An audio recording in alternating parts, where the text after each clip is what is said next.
በስመ አብ ወወልድ ወመንፈስ ቅዱስ አሃዱ አምላክ ይትባረክ እግዚአብሔር አምላከ አበዊነ ስቡህኒ ውእቱ ወልዑልኒ ውእቱ ለዓለም። የተወደዳችሁና የተከበራችሁ የእግዚአብሔር ቤተሰቦች፣ ሊቃውንተ ቤተ ክርስቲያን፣ አበው መነኮሳት፣ ካህናት፣ ወንድሞች ዲያቆናት፣ ምእመናንና ምእመናት ሁላችሁም በእግዚአብሔር ስም እንደምን ሰነበታችሁ? እንደምን ከረማችሁ? ለዚህች ሰዓትና ዕለት ያደረሰን ልዑለ ባህሪ ቅዱሰ ባህሪ ንጹሐ ባህሪ ሕያወ ባህሪ እግዚአብሔር አምላካችን ዛሬም ዘወትርም ስሙ የተመሰገነ ይሁን። እንኳን ለ2018 ዓመተ ምህረት ዘመነ ማርቆስ ታኅሳስ 3 ቀን በሰላም በጤና አደረሰን አደረሳችሁ።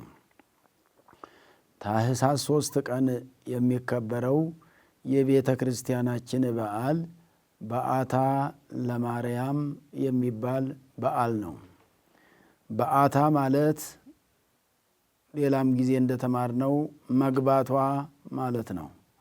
በዓታ ለማርያም ሲል ለአያያዥ ይሆንና በዓታ ማርያም መቅደሰ ኦሪት ማለት ነው።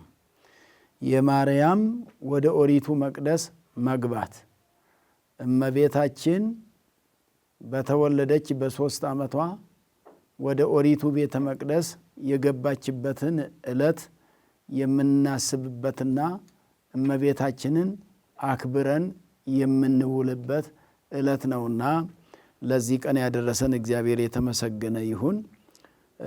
የዕለቱ የቅኔ የማይሌቱ ምስባክ ላይ የምናገኘው ኃይለ ቃል አለ።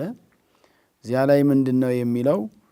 የዳዊት መዝሙር 65 ቁጥር 13 ላይ እበውእ ቤተከ ምስለ መባእየ፣ ከመባዬ ጋር ወደ ቤትህ እገባለሁ። ወእሁብ ብፅዓተየ ዘነበብኩ በአፉየ፣ በአፌ የተናገርኩት ስለቴንም እሰጣለሁ። ዘእቤ በከናፍሬ አመ ምንዳቤ፣ በችግር ሆኜ በመከራ ሆኜ የተናገርኩትን ስዕለቴን እሰጣለሁ። ይህንን የተናገረው ቅዱስ ዳዊት ነቢየ እግዚአብሔር ቅዱስ ዳዊት ሲሆን ይህንንም የተናገረበት ምክንያት በመጀመሪያ እስራኤል በባቢሎን 7 ዘመን ሲኖሩ ከ7 ዘመን በኋላ ከፋርስ ከባቢሎን ወጥተን እግዚአብሔርን እናመሰግናለን እያሉ ይሳሉ ነበርና ስዕለታቸውን ለማስገባት እንዲችሉ ከስደቱ ወጥተው ሚጠት የሚያገኙበት ወደ ሀገራቸው ወደ ኢየሩሳሌም የሚመለሱበትን ጊዜ በተስፋ እየጠበቁ ነበረ ሲናገሩ የነበረውና ስለ እነሱ ነው የተናገረው አስቀድሞ ቅዱስ ዳዊት።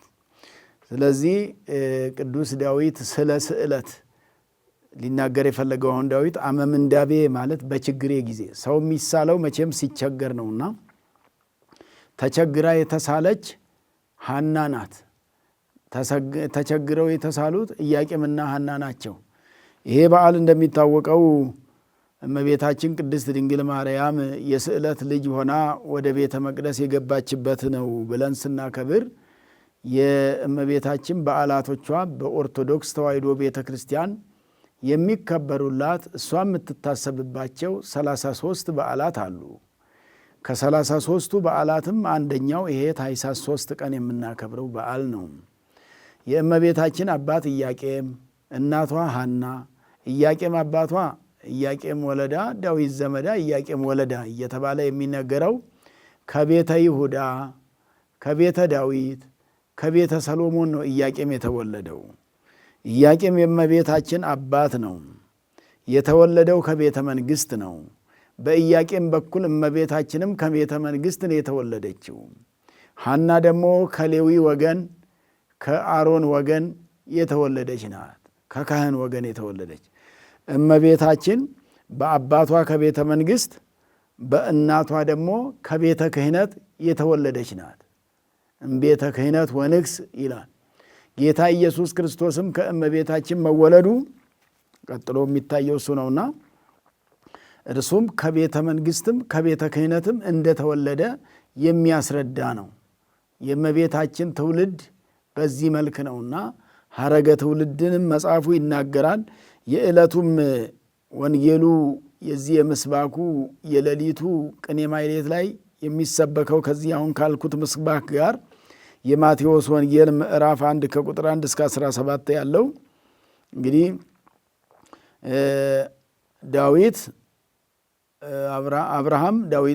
አብርሃም ይስሐቅን ወለደ፣ ይስሐቅ ያዕቆብን ወለደ እየተናገረ ወልደ ዳዊት ወልደ አብርሃም እያለ ጌታን የሚያነሳው ወደ ላይ ወደ ታች ይቆጥራልና ወልደ ዳዊት የዳዊት ልጅ ይባላል ጌታ ኢየሱስ ክርስቶስ። የአብርሃም ልጅ ይባላል ጌታ ኢየሱስ ክርስቶስ። ይሄን ሊባል የቻለበት ምክንያት ደግሞ አብርሃም እነ ዳዊት የእመቤታችን አባቶች ናቸው ነው። በዛ መልክ ለመቁጠር ተፈልጎ ነው። ስለዚህ እንግዲህ ኢያቄምና ሐና በትዳር የሚኖሩ ደጋግ ሰዎች ነበሩ። በትዳራቸውም የታመኑ እግዚአብሔርን የሚያምኑት እግዚአብሔርም የሚያምናቸው በሰው ዘንድ የተከበሩ እግዚአብሔርን የሚፈሩ ሰዎች ነበሩ።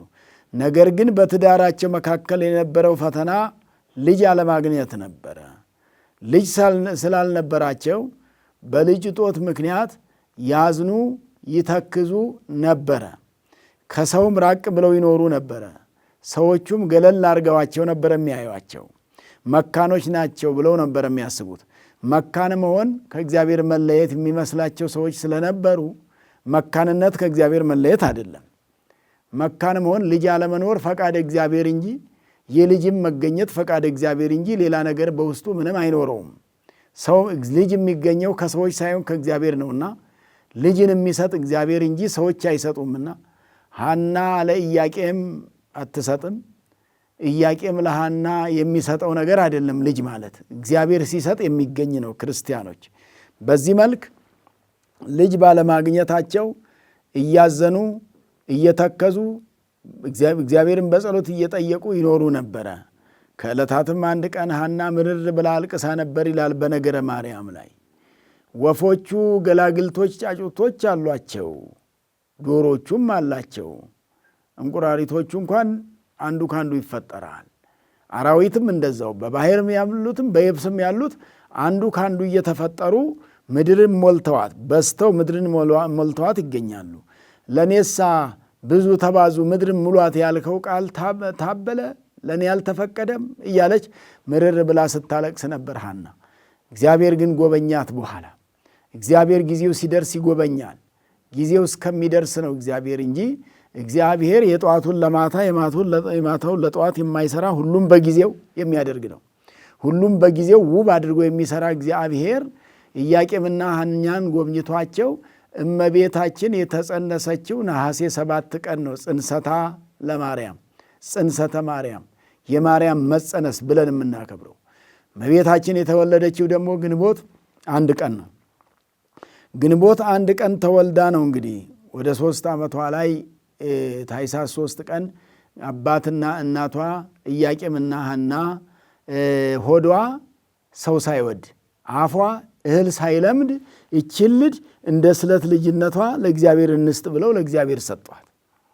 እንግዲህ መጀመሪያም ልጅ ሲለምኑ የነበረው ጌታ ሆይ እግዚአብሔር ሆይ አንተን ደስ የማያሰኝ ልጅ እንዳትሰጠን ብለው ነበር የሚለምኑት። ልጅ መለመን ብቻ አይደለም ክርስቲያኖች፣ የእግዚአብሔር ቤተሰቦች፣ አባትና እናቶች፣ ወላጆች የመጀመሪያው ልመና እግዚአብሔርን የማያስደስት ልጅ እንዳይሰጥ ነው። እግዚአብሔር የማይደሰትበት ልጅ እንዳይመጣ ነው። እግዚአብሔር የሚደሰትበት ልጅ ከሆነ እንዲመጣ፣ እግዚአብሔር የማይደሰትበት ከሆነ ደግሞ እንዳይመጣ ነው ልመናው። ጸሎቱ በዚህ መልክ ነበረ። የኢያቄምና ሐና ጥልቅ ጸሎት ነበር የሚጸልዩት። ይሳሉ ነበረ። እበው ቤተከ ምስለ መባዬን ስዕለቴን ስጦታን ይዤ ወደ እግዚአብሔር ቤት እገባለሁ። ወደ ቤት መተን ከፊት እንድንቆም የምትሰጠን ነገር አንተ ፊት የሚያቆመን ይሁን። አንተ የምትደሰትበት ነገር ይሁን፣ አንተ የማትከፋበት ይሁን አሉ። ወገኖች ዛሬም ቢሆን መለመን ብቻ አይደለም፣ የምንለምነው ነገር እግዚአብሔርን የማያስቀይም መሆኑን ማረጋገጥ ያስፈልጋል። እግዚአብሔርን የማያስቀይም መሆኑን፣ እግዚአብሔር የማይከፋበት፣ እግዚአብሔር የማያዝንበት፣ እኛም በረከትን የምናገኝበት መሆን አለበት እግዚአብሔር የማያዝንበት ከሆነ በኋላ።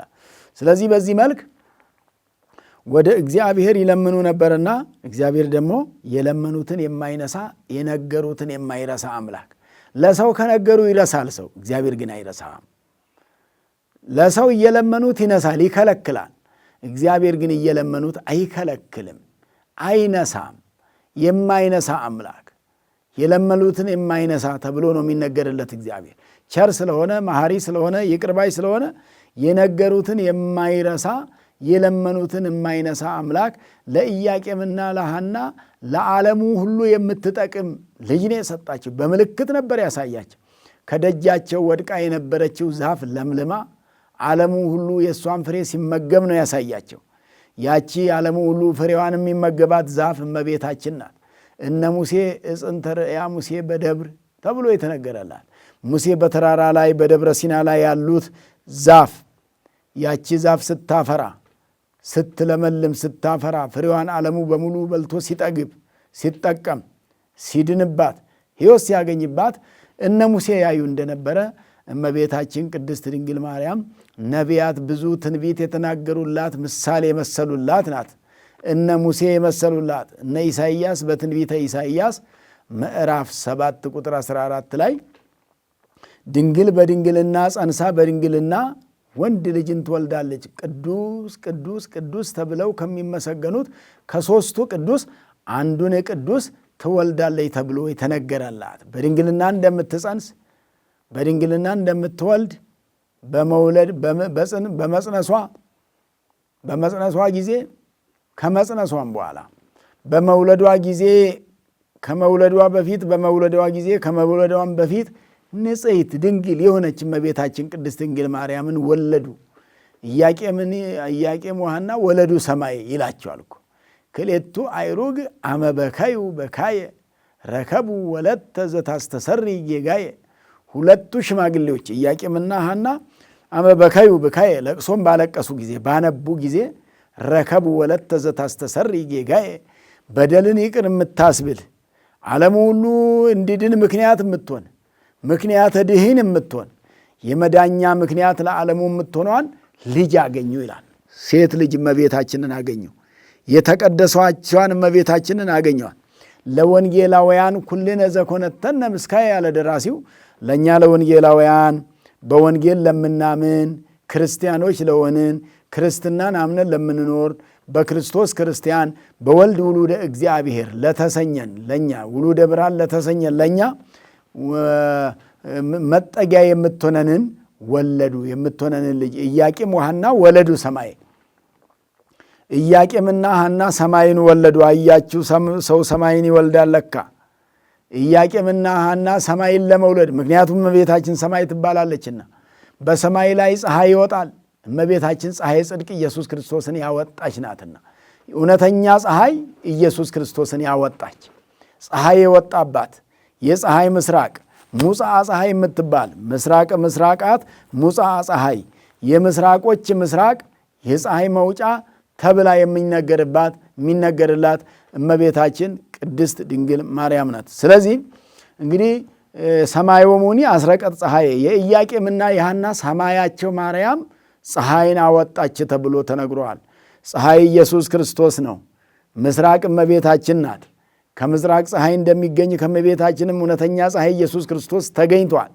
ስለዚህ ፀሐይን የምታስገኝ ልጅ ፀሐይን የምትወልድ ልጅ ነው የወለዱት ኢያቄምና ሐና። ዝም ብላ አይደለም። ፀሐይ ከእሷ የሚገኝ የዓለም ድነት ምክንያት የምትሆን ዓለምን የሚያድነው መድህነ ዓለም ከእርሷ የሚወለድባት የዓለም መድኃኒት መገኛ የምትሆነው እመቤታችንን ነው ኢያቄምና ሐና የወለዱት። ስለዚህ መባዬን ይዤ ወደ ቤት እገባለሁ እንዳለው ሁሉ ዳዊት በመዝሙሩ እንዲህ ያለውን መዝሙረ ዳዊት 65 ቁጥር 13 ላይ የተነገረው በኢያቄምና በሐና ተፈጸመ። ኢያቄምና ሐና ልጅ ከወለዱ በኋላ እቺ ልጅ አሉ ሰው ሳትወድ በኋላ እኛን ከወደደችን ወደ እግዚአብሔር ቤት የማትገባልን ትሆናለች። እንደዚሁም ይሄ በእኛ ቤት ምግብ ከለመደች ቤተ መቅደስ አትቀመጥም ብለው እንደገና እነ ሳሙኤልም እነ ሶምሶን ሁሉ የስዕለት ልጆች ዕድሜያቸው 3 ዓመት ሲሞላ ነውና ወደ ቤተ እግዚአብሔር ወደ ደብተራ ኦሪት ወደ መቅደሰ ኦሪት ወደ ኦሪቱ ቤተ መቅደስ የሚገቡትና ወደ ኦሪቱ መቅደስ ስለታቸውን ይዘው ሂደዋል። በዛ ዘመን የነበረው ካህኑ ሊቀ ካህናት ዘካርያስ ነበረ። ለሊቀ ካህናት ዘካርያስ ሂደው የስለት ልጅ ናትና ይዘን መጥተናል ብለው ዘካርያስም ተቀበለ። ዘካርያስም ተቀብሎ በቤተ መቅደስ አኖራት። ስለ ምግቧ ነገር ግን ያስብ ነበረ ዘካርያስ። ስለ እመቤታችን ምግብ ምን ትበላለች፣ ምን ትጠጣለች? አባትና እናት ለእኛ ሰጥተው ሄደዋል። እኛም ቤተ እግዚአብሔር አገልግለን ወጥተን ወደ ቤታችን እንገባለን አለ ዘካርያስ።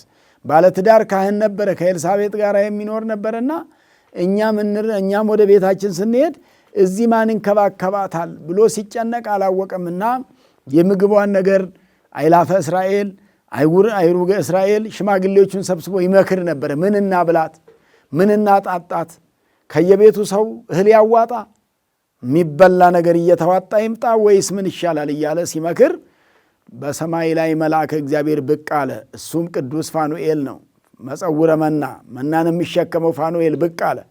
በዚህ ጊዜ ዘካርያስ የእመቤታችንን ሐሳብ ተወና ስለ ራሱ ማሰብ ጀመረ።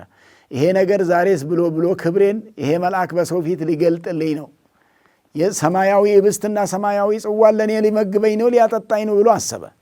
ምክንያቱም ወኩሉ ይሄ ሊትካዘርሱ ብሎ ቅዱስ ጳውሎስ እንደተናገረው ሁሉ እያንዳንዱ የራሱን ችግር የራሱን ጭንቀት ያስባል እንጂ የክርስቶስን አይደለም እንደተባለው የእመቤታችንን ትቶ የራሱን ማሰብ ነበረ። ዘካርያስ ማሰብ ጀመረ።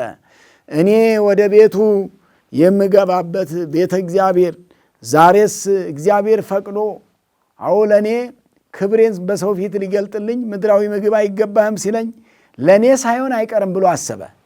ለእኔ ሳይሆን አይቀርም ብሎ ዘካርያስ እቀበላለሁ ብሎ ጠጋ ሲል መልአኩ ወደ ሰማይ ሰቀቀበት። ከፍ ከፍ አለ፣ የማይሰጠው ሆነ። ምክንያቱም የመጣው ለዘካርያስ አይደለም። ህብስቱ የመጣው መናው የመጣው ለዘካርያስ አይደለም። ወይኑም የመጣው ጽዋው የመጣው ሰማያዊ ጽዋው የመጣ ለእመቤታችን እንጂ ለዘካርያስ አይደለም። ዘካርያስ ለሱም አይሆንለት ሲሆን አይሩገ እስራኤል ደግሞ ጠጋ አሉ። ለእኛ መጥቶ ይሆን? እኛ ለዚህ ተመርጠን ይሆን? ታድለን ይሆን ብለው ጠጋ ሲሉ ከነሱም ራቀባቸው፣ ሰቀቀባቸው።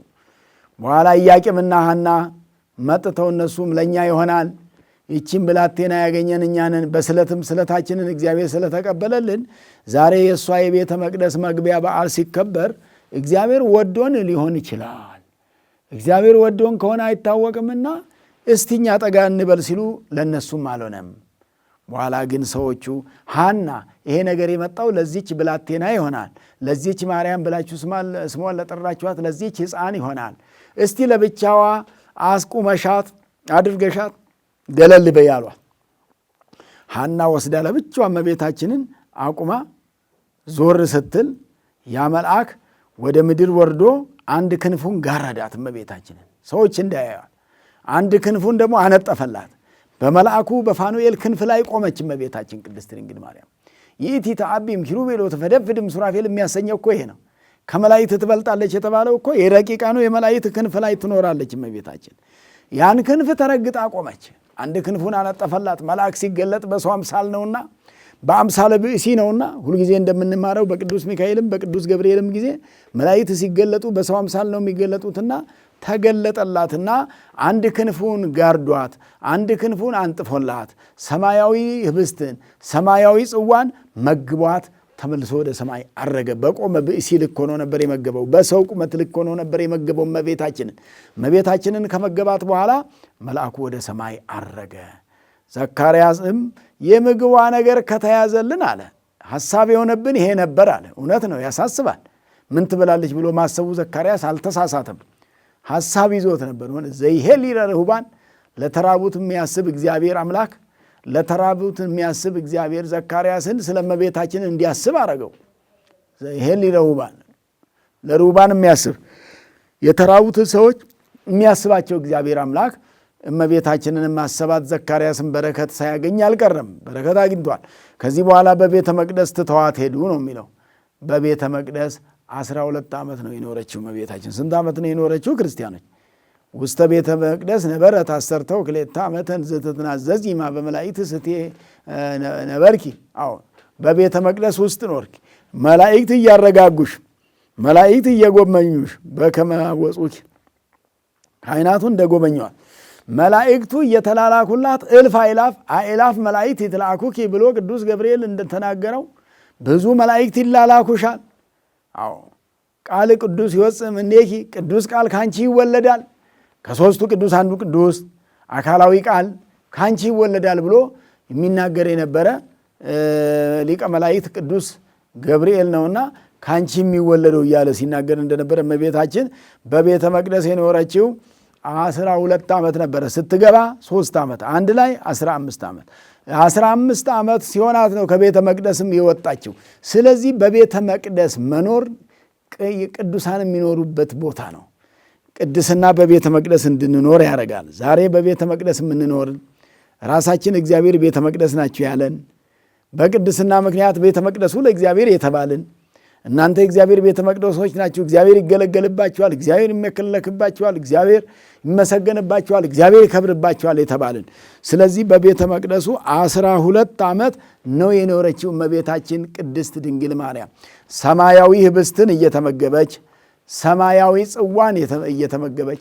ያ ሰማያዊ ህብስትና ሰማያዊ ጽዋ ግን የሰው ልማድ የሌለው ሰው ከበላ ከጠጣ የሚሆነው ነገር የሌለው ከበሉ ከጠጣ መጡ በኋላ ወደ እዳሪ ይሄዳሉ ተብሎ የሚነገረው ይሄ የሌለበት ንጽሕናን የተሞላ ወህብስተ መላእክቱ በልዑ እጓለ እመሕያው የሰዎች ልጆች የወልደ እጓለ እመሕያው እግዚአብሔርን የእግዚአብሔር ልጅ ማዕድን የእግዚአብሔርን ምግብ ተመገቡ ተብሎ እንደተነገረው ሁሉ እመቤታችን በቤተ መቅደስ ሰማያዊ ህብስትን እየተመገበች ኖራለች። ስለዚህ እንግዲህ ዛሬ ኢያቄምና ሐና ስለታቸውን ይዘው ወደ እግዚአብሔር ቤት የገቡበት እግዚአብሔርም ስለታቸውን የተቀበለበት የእኛንም ስለታችንን ልመናችንን ጸሎታችንን እግዚአብሔር ይቀበልልን። ብዙ ስለት አለብን። ስለ መንግሥተ ሰማያት የተሳል ነው። የመጀመሪያ ሰው ሊሳል የሚገባው መለምን የሚገባው ስለ መንግሥተ ሰማያት ነው። መንግሥተ ሰማያት ሳትሰጠኝ እንዳትቀር፣ ከመንግሥተ ሰማያት እንዳልከለከል፣ የመንግሥተ ሰማያት እንደሆን አድርገኝ ብሎ ነው የሚናገሩ። ስለዚህ እንዲሆነውና በቤቱ እመቤታችንን እግዚአብሔር የተቀበለበት በቤተ መቅደስ ተወክፍዋ ይላቸዋል መላእክቱ።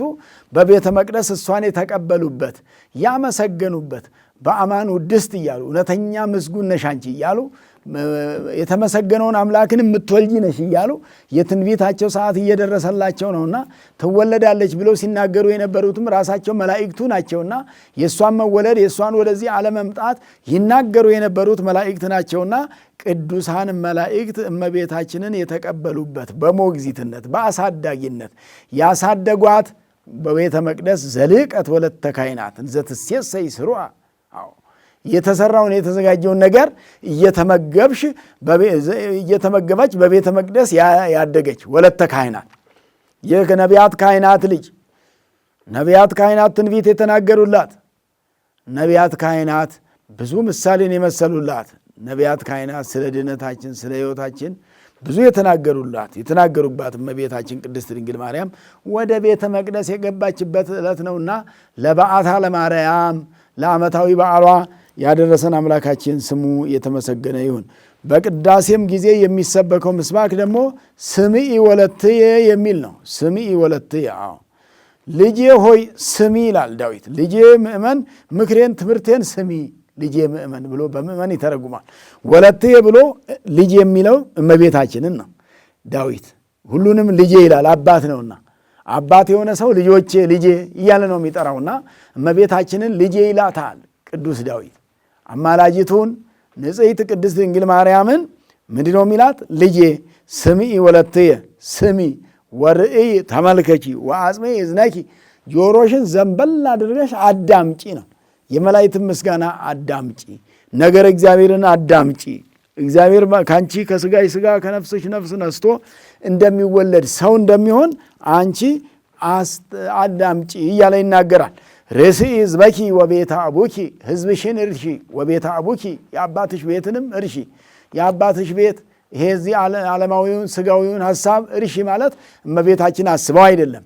እመቤታችን ስጋዊ ሐሳብ የላትም። በምድር ሰዎች እንደሚኖሩት መኖር ሐሳቡ አልነበራትም። እመቤታችን ከመጀመሪያውም ንጽሕት ቅድስት ሆና የተፈጠረች ስለሆነች አፈጣጠሯም ለየት ይላል። እመቤታችን ሰው ሆና በቅድስና ያጌጠች ቅድስና የተሞላች እመቤታችን ቅድስት ድንግል ማርያም በቅድስና እንደምትወለድ ዳዊት አስቀድሞ እየተናገረ ነው ማለት ነው። ስለዚህ ልማደ ናኮርን ልማደ ራግውን እርሺ ሲላት ነው።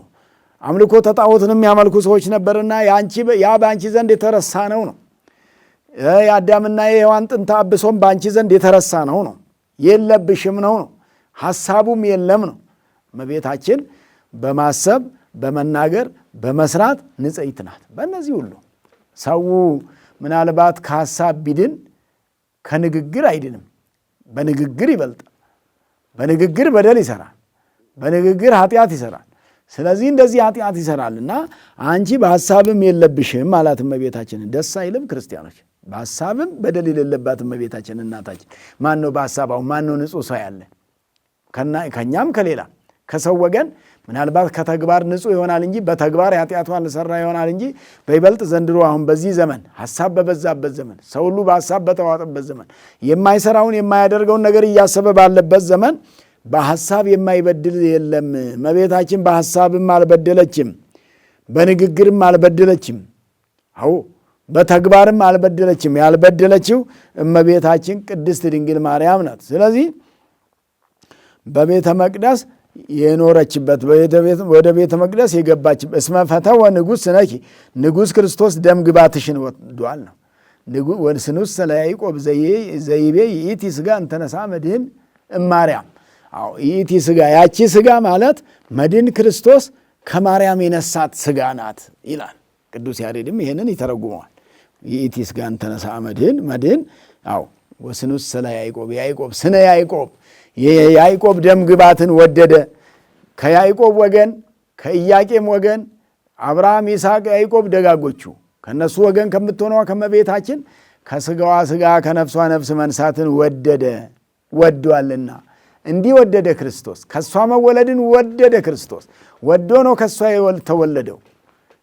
በውዴታ ነው፣ በፈቃዱ ነው፣ የፈቀደው ነው፣ ፈቅዶ ያደረገው ነው። ስለዚህ ደም ግባትሽን ወዷል ብሎ በዘር በሩካቤ እወልደዋለሁ ማለትን እርሺ ማለት በዘር በሩካቤ አትወልጂውም እመቤታችን።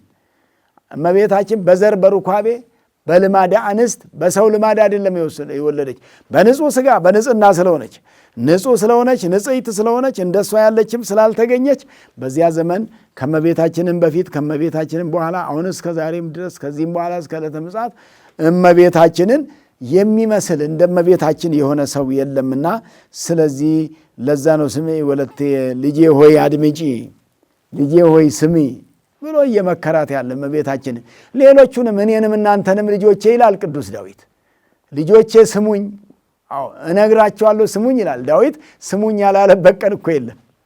ዳዊት ሁልጊዜ ስሙኝ ይላል በአባትነቱ። እሱ እግዚአብሔርን ስለሰማ እግዚአብሔርን ሰምቶ ንስሐ ስለገባ ሰው ንስሐ እግዚአብሔርን ማዳመጥ ሲጀምር ከክፉ ነገር ይርቃል። ማዳመጥ ሲጀምር እግዚአብሔርን መስማት ሲጀምር እግዚአብሔርን የምንሰማበትን ጆሮ እግዚአብሔር ያድለን ወገኖች። እግዚአብሔርን መስማት እየተሳነን ነው። እግዚአብሔር ሰሚ እያጣ ነው። የምንሰማው እየመሰልን የማንሰማ ብዙዎች ነን። ሰምተነዋል ብለን እያሰብን የማንሰማ እሱ የማይወደውን ሥራ እየሠራን የምንኖር እግዚአብሔርን መስማት የተሳነን የደከመን የታከተን ብዙ እንኖራለን። የታከተን ሁሉ እግዚአብሔርን መስማት ጆሮአችን እምቢ ያለን ሁሉ እንስማው። ስማ ጆሮ ሆይ እንበለው፣ እግዚአብሔርን ስማ እንበለው። ሌላው በኋላ ነው። እግዚአብሔርን መስማት መቻል ነው። እግዚአብሔርን ከሰማን ሰዎችን መስማት አያቅተንም። እግዚአብሔርን የምንሰማን ከሆነ አባቶችን መስማት አያቅተንም። አስቀድመን እግዚአብሔርን ማንሰማ እግዚአብሔርን መስማት የተሳነን ስለሆን እኮ ነው ሰዎችንም የማንሰማው። እግዚአብሔርን መስማት የተሳነን እግዚአብሔርን በትክክል የማንሰማ ብሎ ነው የተናገረውና ወንጌሉም የሉቃስ ወንጌል ምዕራፍ 1 ቁጥር 39 ሁልጊዜ የምንማረው የእመቤታችን ምስጋና የእመቤታችን ወንጌል እሱ ነውና፣ ስለዚህ በቤተ መቅደሱ እመቤታችን የኖረችበት ዕለት ነው። እኛም በቤተ መቅደስ ነው ያለነው። በእግዚአብሔር ቤተ መቅደስ ኢትዮጵያ ሀገራችን መቅደሰ እግዚአብሔር ናት። የእግዚአብሔር መቅደስ መስዋዕተ እግዚአብሔር ሳይሰዋ የማይውልባት፣ መስዋዕተ እግዚአብሔር ከመሰዋት የማይቋረጥባት፣ ይልቁኑ በዘመነ ብሉይም መስዋዕተ ኦሪት የተሰዋባት መቅደሰ ኦሪት ዘቦይኪ ማርያም እምነ ወእሙለ እግዚእነ፣ የጌታችን እናትና የእኛም እናታችን የሆንሽ ማርያም ሆይ መቅደሰ ኦሪት ዘቦይኪ፣ ወደ ኦሪቱ ቤተ መቅደስ የገባሽ ወደ ኦሪቱ ቤተ መቅደስ። ኦሪቱ ቤተ መቅደስ ነው እመቤታችን የገባችው። እኛ ዛሬ ደግሞ አዲስ ኪዳን መቅደስ፣ የአዲስ ኪዳናችን መቅደስ ኢየሱስ ክርስቶስ። ይሄ ዛሬ በየቤተ ክርስቲያኑ በየቦታው እግዚአብሔርን የምናመሰግንበት፣ የምንጸልይበት፣ ማይሌት የምንቆምበት፣ ሰዓታት እንቆምበት፣ የምናስቀድስበት፣ ወንጌል የምንማርበት ይሄ ቤተ መቅደስ እውነተኛ ቤተ መቅደስ፣ የአዲስ ኪዳን ቤተ መቅደስ፣ መስዋዕተ ክርስቶስ የሚሰዋበት ቤተ መቅደስ ነው። ዛሬ የኦሪቱን ቤተ መቅደስ አይደለም የምናከብረው፣ የአዲስ ኪዳንን ቤተ መቅደስ ነው የምናከብረው። የአዲስ ኪዳንን ቤተ መቅደስ እመቤታችን አምላክን የወለደችበት፣ አምላክ ከእሷ የተወለደበት ቤተ መቅደስ፣ የአዲስ ኪዳን ቤተ መቅደስ። እናንተ የእግዚአብሔር መቅደሶች ሁሉ ተብለን በሱ መቅደስነት እኛ መቅደስ የሆንበት በሱ ልጆች በመሆናችን የእሱን ሥራ ሰርተን በረከት የምናገኝበትን የሰጠን አምላካችን መድኃኒታችን ኢየሱስ ክርስቶስ የተመሰገነ ይሁን። ኢትዮጵያ ሀገራችን ቤተ መቅደስ ናት፣ የእግዚአብሔር ቤተ መቅደስ። ቤተ መቅደሱ የእግዚአብሔር ቤተ መቅደስ ነው። እኛም እያንዳንዳችን ቤተ መቅደስ ነን። እያንዳንድ የመቅደስ ሰዎች ነን። እያንዳንዳችን በቤተ መቅደሱ የምንመላለስ ነን። ከምዕመናን እስከ ካህናት በቤተ መቅደሱ የምንኖር ሰዎች ያድርገን እግዚአብሔር። በቤተ መቅደሱ እያለን የቤተ መቅደሱን ሥራ መስራት ተስኖን ከቤተ መቅደሱ የምንከለከል እንዳንሆን ያስፈልጋል። በቤተ መቅደሱ እያለን ከቤተ መቅደሱ ይወጣል። ቤተ መቅደሱ የማያውቀን እኛም ቤተ መቅደሱን የማናውቀው ዛሬም ካህን ተብሎ ቤተ እግዚአብሔር ገብቶ የማያገለግል የማይቀድስ የማያቀድስ አስቀድሶ የማይቆርብ የማያቆርብ አስቀድሶ ድኖ የማያድን ለድነት ራሱን የማያዘጋጅ ከሆነ በደል ነውና፣ ስለዚህ አምላካችን መድኃኒታችን ኢየሱስ ክርስቶስ በቤተ መቅደሱ በአዲስ ኪዳን ሥጋውን ደሙን ሰጥቶን፣ ሥጋውን ያበላን ደሙን ያጠጣን። አያችሁ የአዲስ ኪዳኑን በዓል፣ የምህረቱን በዓል፣ የድህነቱን በዓል፣ የሕይወቱን በዓል። ስለዚህ እንኳን ለበዓታ ለማርያም በዓለ በዓታ ለማርያም የቤተ መቅደሷ የመግባት ጉዳይ ወደ እያንዳንዳችን ልቡና የገባች ናት እመቤታችን። ቤተ መቅደስ በመሆናችን እመቤታችን የገባችብን የከበረችብን እመቤታችን የተገለጠችብን የታየችብን እመቤታችን በእኛ ሆድ በእኛ ቤተ መቅደስነት በእኛ አእምሮ ውስጥ ያለች አእምሮአችንም ቤተ መቅደስ አድርገን እሷ የምትገኝበት እሷ የምትገባበት ቤተ መቅደስ ሊሆን ይገባልና እሷን የገፋ የእሷ ቤተ መቅደስ መሆን አልቻለም። እሷን ከመቅደስ ሰውነቱ ያስወጣ እሷን ከራሱ አእምሮ አስወጥቶ የሚኖር ከእንደዚህ አይነት ሰዎች እግዚአብሔር ይሰውረን ነው የምንለውና በቤተ መቅደሱ የምትኖር እመቤታችን ቅድስት ድንግል ማርያም እሷ ብቻ በቤተ መቅደስ መኖር ብቻ ሳይሆን እኛንም በቤተ መቅደሱ ያኖረችን ለቅድስና የተመረጠች ለጽድቅ የተመረጠች ለሕይወት የተመረጠች ለድነተ ሥጋ ለድነተ ነፍስም የተመረጠች ናትና ተመርጠን በቤተ መቅደሱ ያለን ክርስቲያኖች ሆነን በ40ና በ80 ቀናችን የተመረጥን የተጠራን ተጠርታችኋል። እግዚአብሔር የኔ ናችሁ ብሏችኋል። የኔ ናችሁ ክርስትና የተነሳችሁ ሁሉ የኔ ናችሁ። ክርስትና የተነሳችሁት በእኔ ነው አለ እግዚአብሔር አምላክና ስለዚህ እንደዚህ ነው የሚያስተምረንና ወገኖቼ ይሄን በዓል ስናከብር እመቤታችን ወደ ቤተ መቅደስ የገባችበት ነው ስንል አሁን እኛ ቤተ መቅደስ ሆነን ድንግል ማርያምን የምናስተናግድ ሰዎች መሆን መቻል ያስፈልጋል። ድንግል ማርያም በእኛ የምትኖር ያውም 12 ዓመት ብቻ አይደለም፣ ዕድሜ ልክ በልቡናችን፣ ዕድሜ ልክ በአይምሯችን፣ ዕድሜ ልክ በአንደበታችን ሰዓሊ ለነ ቅድስት ሳንሉ ማንውል ዕድሜ ልክ በአንደበታችን ላይ ያለችው በልቡናችን ያለው ከአንደበትም አልፋ ሆዳችን ውስጥ ልቡናችን ውስጥ እመቤታችን ከኦርቶዶክሳውያን ልቡና አትወጣም። ከኦርቶዶክሳዊ እውነተኛ ኦርቶዶክሳዊ ከሆነ እመቤታችን ከልቡ አትወጣም። እመቤታችን ያኛውስ ቤተ መቅደስ እስከ 15 ዓመት ሲሞላት ትውጣ ብሎ አስወጥተዋታል።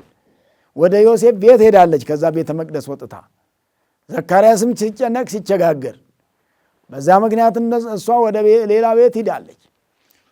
ወደ ዮሴፍ ቤት ሄዳለች ዮሴፍ እንዲጠብቃት። ነገር ግን ወደ ዮሴፍ ቤት እሷ ሄዳለች። ከኛ ቤተ መቅደስነት ግን ሳትሄድ በቤተ መቅደሱ የምትኖርልን ናትና እሷን በእኛ ቤተ መቅደስነት በውስጣችን በልቡናችን ያኖረልን እግዚአብሔር የተመሰገነ ይሁን።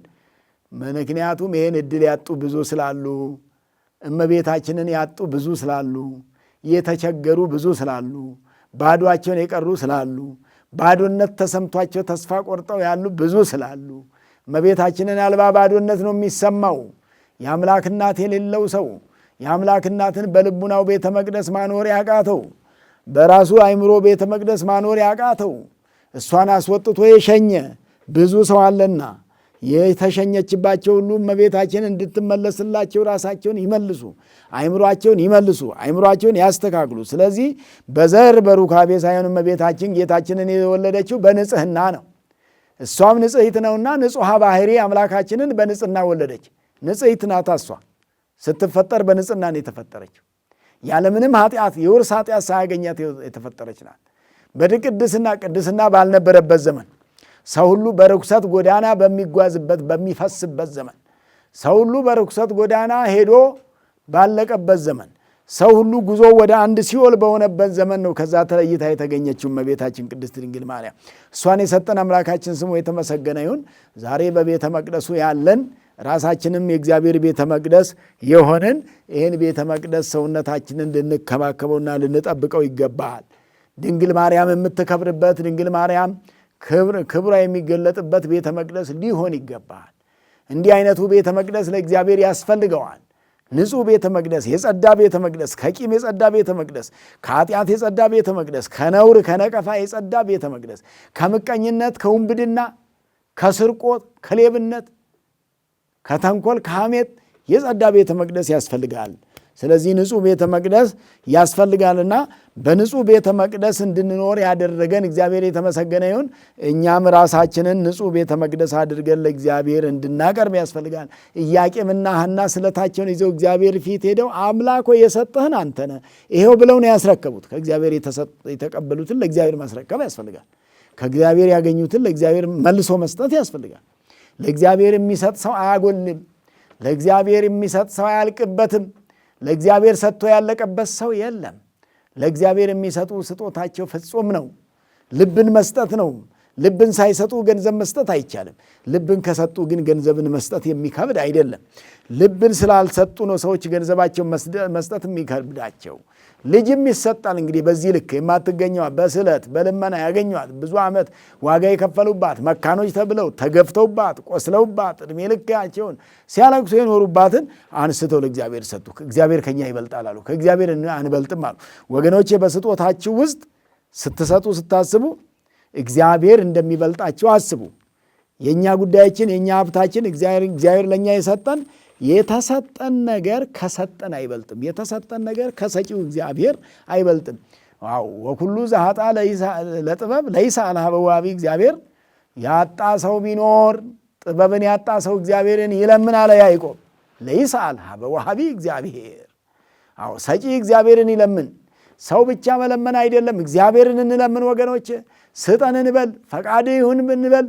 እንዲህ ካልንና ከለመን እግዚአብሔር ያውቅበታልና ያው ቅድም እንዳልኳችሁ የለመኑትን የማይነሳ የነገሩትን የማይረሳ አምላክ ነው የምናመልከውና በቤተ መቅደሱ እመቤታችን የገባችበት ዕለት ስለሆነ ይሄ መቅደስ እኛ ነን። እኛ መቅደስነታችን የተለየ ቤተ መቅደስ ነው። የአዲስ ኪዳን ቤተ መቅደስ፣ የአዲስ ኪዳን የድነት ቤተ መቅደስ ነው የሆነውና ስለዚህ በዓላችንን ለማክበር ከዚህ ዕለት ያደረሰን አምላካችን ስሙ የተመሰገነ ይሁን። ንጉሥ ሚዲያን የምትከታተሉ ክርስቲያኖች፣ የእግዚአብሔር ቤተሰቦች፣ ሊቃውንቱም ሌሎቹም አስተያየቱንም እየሰጣችሁ በሐሳባችሁ እያገዛችሁ ነው ያላችሁ በመሆናችሁ እናመሰግናለን። እመቤታችን ቅድስት ድንግል ማርያም በዓታ ለማርያም ወደ ቤተ መቅደስ የገባችበት ስለሆነ በታዕካ ነገሥት በዓታ ለማርያም ገዳም በልዩ ስነ ስርዓት በደማቅ ስነ ስርዓት የሚከበርበት ዕለት ነውና የምትችሉ ወደ ስፍራው እየመጣችሁ እንድታከብሩ፣ የማትችሉና በተለያየ ምክንያት በሩቅ ስፍራ ያላችሁ አገር ውስጥ መሆናችሁ እንደገና ከሀገር ውጭ ያላችሁ ደግሞ ባላችሁበት ሆናችሁ በዚህ በቤቷ እንደተገኛችሁ ሆናችሁ እንድታከብሩ ጥሬን አስተላልፋለሁ። ይልቁንም ደግሞ በዘንድሮ ዓመት ግንባታ ለበዓታ በሚል መሪ ቃል ትምህርት ቤቱን ለመገንባት ቤተ ጉባኤውን ብዙ ሊቃነ ጳጳሳትን፣ መምህራንን፣ ሊቃውንትን፣ ቀሳውስትን፣ ጄኔራሎችን ብዙ አገር የመሩትን ቤተ ክርስቲያንን የመሩትን ያገዙትን መልካም ስራ የሰሩትን ሁሉ ያፈራ 100 ዓመት ወይንም 93 ዓመት ያስቆጠረ ቤተ ጉባኤ ነው። በኮሪደር ልማት ምክንያት ውጪው ወደ ውስጥ ገፋ ሲል ውስጥ ያለው ሁሉ ግዴታ መስተካከል ስላለበት ከተማውን በሚመስል መልኩ ከከተማው ጋር እኩል በሚሄድበት መልኩ እሱን ለመስራት ዝግጅታችንን አጠናቀን ከዚህ ከዲዛይነሩ ጋር ወይንም ደግሞ ዲዛይኑን ከሰራው እና ካሸነፈው ጨረታውን አሸንፈው ከሚሰራው ጋራ ቤተክርስቲያኗ ገዳሟ ውል የተፈራረመችበት ወቅት ነው። ውል ታስሯል። አሁን ስራ መቀጠል ነውና ስለዚህ ውል ከተዋዋሉ ደግሞ መቆም ስለማይቻል መስራት ነው የሚቻለውና በዚህ መልክ እናንተም ሁላችሁም የምትችሉትን ሁሉ የእመቤታችን የበዓታ ወዳጆች ባለሙያዎች በሙያችሁ፣ ባለገንዘቦች በገንዘባችሁ፣ ባለምክሮች በምክራችሁ፣ ባለጸሎት በጸሎታችሁ፣ ባለሚዲያ በሚዲያችሁ እንድታግዙ ጥሪዬን አስተላልፋለሁኝ። እግዚአብሔር አምላካችን በረከቱን ረድኤቱን ያድለን። እንግዲህ ሀገረ መንግስት የተገነባበት ስፍራ የኢትዮጵያ ኦርቶዶክስ ተዋሕዶ ቤተክርስቲያን ሲኖዶስ ከግብፅ ወደ ኢትዮጵያ ሊመጣ እንኳን የቻለው በዚህ ስፍራ ሊቃውንት መክረው ንጉሡ አፄ ኃይለ ሥላሴ በዚህ ስፍራ በጸለዩት በስዕል ቤት ጸልየው ጸሎታቸውን እግዚአብሔር ሰምቷቸው ኢትዮጵያ ከራሷ ሊቃውንት መሾም አይጠበቅባትም የተባለ እንኳን ያ ቀንበር ተሰብሮ ከራሷ መሾም ትችላለች የሚለው ታሪክ የተከበረበት በዚህ ስፍራ በተጸለየ ጸሎት ንጉሡ እግዚአብሔር አብሯቸው ሄዳ በዓታ ለማርያም እመቤታችን አብራ ሄዳ ከግብፅ ያን ታሪክ ይዘው ወደ ኢትዮጵያ የመጡበት ነውና ትልቅ ታሪክ ያለው ስፍራ ስለሆነ ገንብተን ሊቃውንቱን እንደ ትናንትናው ደቀ መዛሙርቱንም እንደ ትናንትናው በደንብ ልናኖርና እንግዲህ ቤተ ጉባኤ ከሌለ ሃይማኖት የለም እንደማለት ነውና መምህራን ከሌሉ ስለ ሃይማኖት የሚያስረዳ ስለሚጠፋ መምህራኑ የሚያስተምሩበትን ስፍራ መኖሪያቸውን ማመቻቸት ማስተማሪያቸውን ማመቻቸት ስለሚያስፈልግ ማለት ነውና ስለዚህ አምላካችን በረዳን መጠን ሁላችንም አንዱ ተባባሪ አንዱ አስተባባሪ ሳይሆን ሁሉም ያለ አስተባባሪ ራሳችንን አስተባባሪም ተባባሪም አድርገን ይህም ቤተ ጉባኤ እንድንሰራ እንድንገነባ አሳስባለሁኝ። የ2 ቢሊዮን ብር እንግዲህ 2 ቢሊዮን የሚፈጅ በብር ደረጃ ማለት ነው የሚፈጅ ስራ ነው የታቀደውና የተያዘው። ይሄን እግዚአብሔር ቢፈቅድ ምናልባት ዛሬ ስሙ ሲጠራ ሊያስደነግጥ ይችላል። ሁላችንም ከተባበርንበት ግን እመቤታችን ስለምትረዳን እግዚአብሔር ስለሚያግዘን መጽሐፈ ሲራክ ላይም እንደተናገርኩት በቀደምም በመጽሐፈ ሲራክ ምዕራፍ 29 ቁጥር 1 ላይ ዘይገብር ምጽዋተ ለእግዚአብሔር ይሌቅሆ ለእግዚአብሔር ስጦታን ለእግዚአብሔር የሚሰጥ ሰው ለእግዚአብሔር ያበድራል የተባለውና ለእግዚአብሔር ስትሰጡ ለእግዚአብሔር እንዳበደራችሁ አምናችሁ ስጡ፣ እግዚአብሔር ደግሞ እንደሚመልስ ደግሞ እናምናለንና እግዚአብሔር ስጦታችሁን ሁሉ ይቀበልላችሁ። ኢያቄምና ሐናም ስጦታቸውን የሰጡበት ዕለት ነው። እናንተም ስጦታችሁን የምትሰጡበትና ቤተ ጉባኤውን በጋራ የምንገነባበት ዕለት፣ ገዳሙን የምንጠብቅበት የምናግዝበት፣ በቅድም እንዳልኩት ሁሉ ሊቃውንቱም በአገልግሎታቸው ከዋዜማው ጀምሮ አገልግሎቱ ሌሊቱም ማይሌቱ ይከናወናል። ጠዋትም ትምህርተ ወንጌል ከዛም ቅዳሴ ነውና ሰፊ መርሐ ግብር የሚከናወንበት በመሆኑ ለዚህ ቀን ያደረሰን እግዚአብሔር የተመሰገነ ይሁን እያል እግዚአብሔርን እያመሰገንን ንጉሥ ሚዲያን የምትከታተሉትንም እያመሰገናችሁ ወደ እናንተ አገልግሎቱ ይዳረስ ዘንድ የሚያደርጉ ደግሞ የቤተክርስቲያን ልጆች አገልጋዮቻችን ሊቃነ ዲያቆናቱን እናመሰግናለን። እናንተም በጸሎታችሁ አግዟቸው። መልካም ስራ የሚሰራውን ሁሉ እግዚአብሔር ያግዛልና ለመልካም ስራ በምንችለው ሁሉ ሃይማኖታችንን የምናግዝበትን ነገር ሁሉ እናከናውን። የሚሰራው ሁሉ ከእግዚአብሔር ነው ሙያ የተገኘው። በሚዲያ የሚሰሩትም የተገኘ ሙያ የተገኘ እውቀት ከእግዚአብሔር ስለሆነ ከእግዚአብሔር አግኝቶ ለእግዚአብሔር የሚሰጡ የታደሉ ልጆቻችን አሉና እነሱንም እግዚአብሔር በዕድሜ በጤና ይጠብቅልን፣ ስራቸውን ይባርክልን። ወስብሐት ለእግዚአብሔር። ይቆየን።